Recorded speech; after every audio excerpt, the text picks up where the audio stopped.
Kalau hati yang tersakiti itu yang mengizinkan sakit hati diri kita sendiri.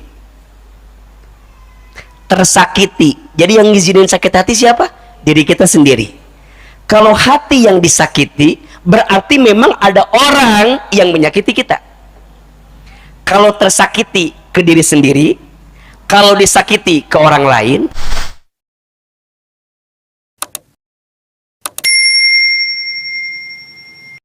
Pernah Hilman sampaikan, kalau kita lagi sakit itu kan ada 3 keadaan ya. Ada hati yang tersakiti, ada hati yang disakiti, ada hati yang sakit atau hati berpenyakit. Apa bedanya? Coba saya tanya dulu, sama atau beda? Beda. Di mana bedanya? Biar cepat di situ. Di mana bedanya? Di situ. Iya baik. Nggak usah nanya gini. Bedakan ya? Asa beda dah. Apa ya coba? Temennya? Iya beda kok. Terus naon sih ya gitu. Udah, biar cepet. Beda atau sama? Beda. Di mana bedanya?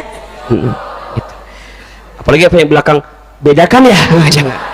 Ribut kalau gitu ya. Apa bedanya? Kalau hati yang tersakiti itu yang mengizinkan sakit hati diri kita sendiri. Tersakiti, jadi yang ngizinin sakit hati siapa? Diri kita sendiri. Kalau hati yang disakiti berarti memang ada orang yang menyakiti kita. Kalau tersakiti ke diri sendiri, kalau disakiti ke orang lain, kalau hati berpenyakit berarti dua-duanya. Dia merasa tersakiti dan dia juga disakiti. Kira-kira teman-teman masuk kategori yang mana? Atau aman semua di sini? Aman? Baik, cukup sekian dan terima kasih. Mohon maaf lahir dan batin ya kalau aman semua. Banyak orang yang mungkin keadaannya tidak sesakit yang dirasakan, tapi dia yang yang mengizinkan sakit hatinya itu terjadi, sehingga disebutnya bukan disakiti tapi tersakiti. Nah, kondisi itulah yang makin memperburuk keadaan. Tapi kalau teman-teman belajar untuk tidak merasa tersakiti, ya kalimatnya diganti. Allah menakdirkan ada orang yang menyakiti saya karena Allah sedang menyiapkan kebaikan untuk saya. Apa diantaranya? 1, mungkin Allah sedang menghapuskan dosa-dosa saya.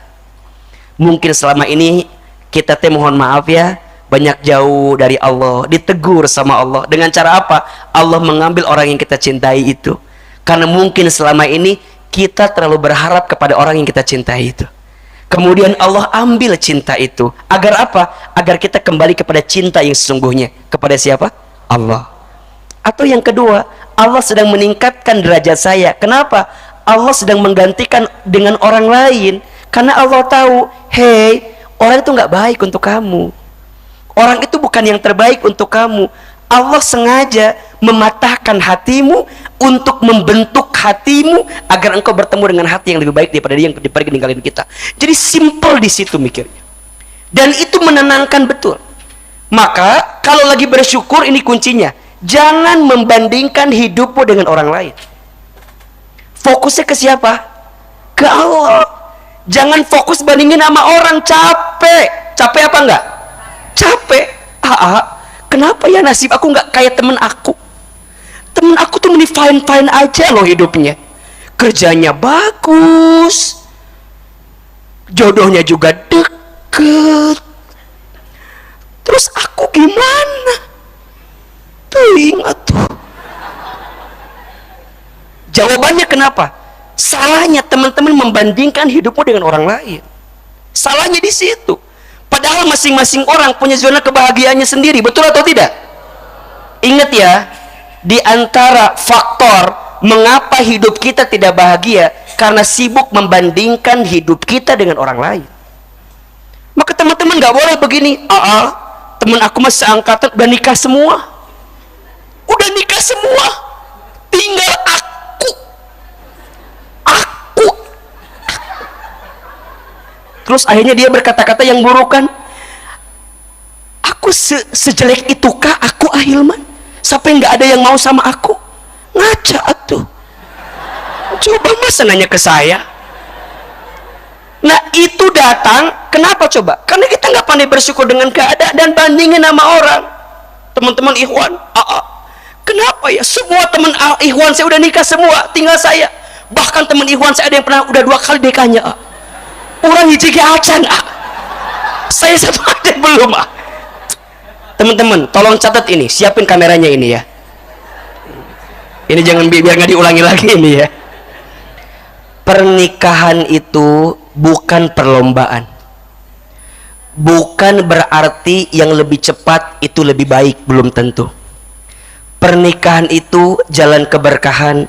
Pernikahan itu ibadah yang mengundang pahala kebaikan. Butuh persiapan yang signifikan untuk bisa menjemput jalan pernikahan itu. Jadi kalau teman-teman sekarang belum ketemu dengan titik pernikahannya, kenapa?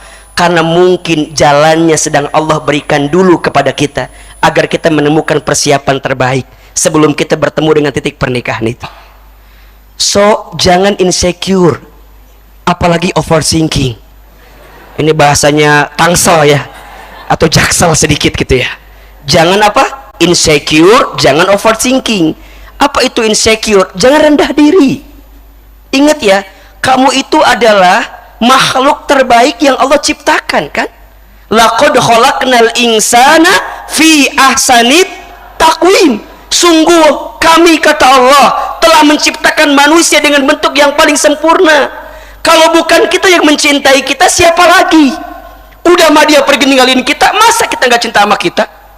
Ustaz, dia pergi, udah, aku mah udah nggak ada yang cinta lagi.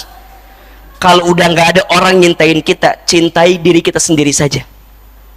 Kalau teman-teman merasakan sakit berlebihan, berarti teman-teman mengizinkan tubuh ini dirusak secara diri sendiri. Betul? Ayo. Dan juga jangan overthinking. Jangan terlalu mengkhawatirkan sesuatu yang belum tentu terjadi dalam hidup kita.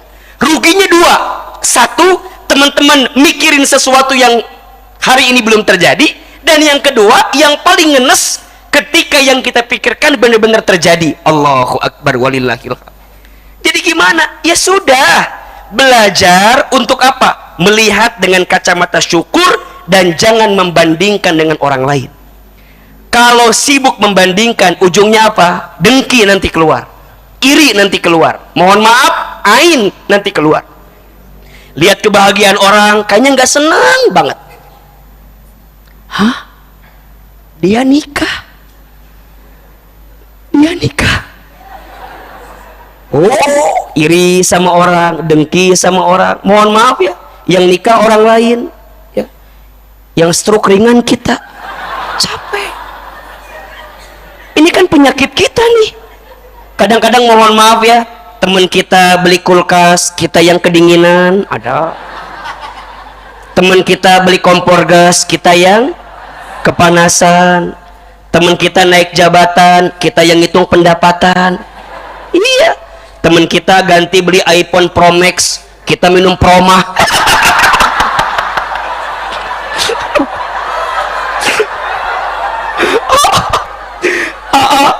Temen aku teh kameranya 3 semua. Teman-teman nggak makan jadi mah minum Promah.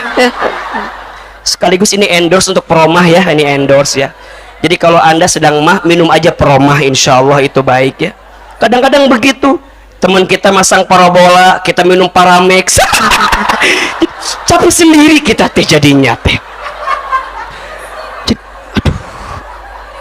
Capek nggak sih kayak gitu? Capek nggak sih? Capek apa enggak? Please mulai hari ini syukuri apa yang ada. Ustadz, kok dia cuman hanya singgah ke saya? Nggak apa-apa. Kadang-kadang mungkin dia tuh singgah test case kali. Atau bahasa gampangnya apa ya? trial. Berarti apa? Ini pelajaran buat kita nih. Ini pelajaran buat kita. Jangan menyerahkan dirimu kepada orang yang belum tentu mendapatkanmu.